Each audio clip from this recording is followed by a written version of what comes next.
இப்போ நாங்கள் நைட்டு சாப்பாடு எக் பிரியாணி பண்ண போகிறோம். 2 பேரும் சேர்ந்தே பண்ண போகிறோம். எதுலாம் ஈஸியான வேலையோ அதெல்லாம் நான் பண்ணுவேன்.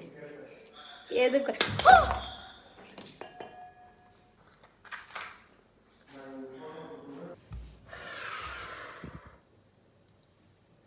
யா அல்லாஹ்.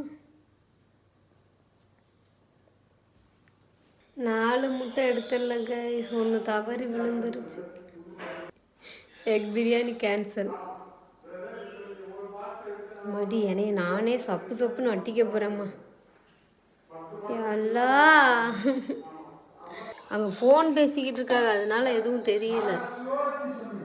எல்லாம் என் நிலமையே தெரியும். ஏய் அம்மா, நீ என் வீடியோ பார்த்துக்கிட்டு தான் இருப்பா.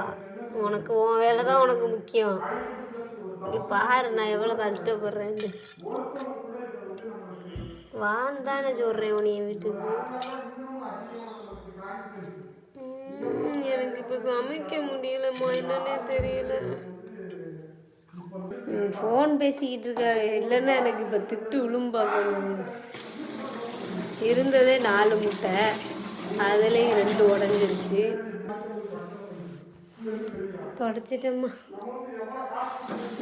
எல்லாம் இட்லி பண்ணுவோம்மா, இட்லி சட்னி, அதான் நெக்ஸ்ட் பிளான். பதில் சொன்னதெல்லாம் இருக்கட்டும், நான் இங்கே என்ன பண்ணிட்டு இருக்கேன்னு தெரியுமா? பாரு வீசுங்க. என்ன செஞ்சா? முட்டை தெரியாம உடஞ்சிருச்சியா. பேசுன்னு சொல்லிட்டு எல்லாத்தையும் கழுவி கிழுவி அவங்க தொடச்சி வச்சுட்டாங்க. ஆசையை காட்டி மோசம் பண்ணிடுவா போலயே. முட்டை அவிய வைக்க முடியாதுண்டு. முட்டை அவிய வைக்க முடியும், எல்லாமே வெளியில வந்துடும். சரி, இப்போ என்ன பண்ண போறோம் அதை சொல்லு பிளான். அதை பொரிச்சு தான் திங்க முடியும். நீங்க என்ன பண்ணுங்க, நம்ம பொரிச்சு எக் பிரியாணி பண்ணுவோமா? நல்லா இருக்குமா? பண்ணி பார்ப்போம், டிஃப்ரெண்டா பண்ணி பார்ப்போம்.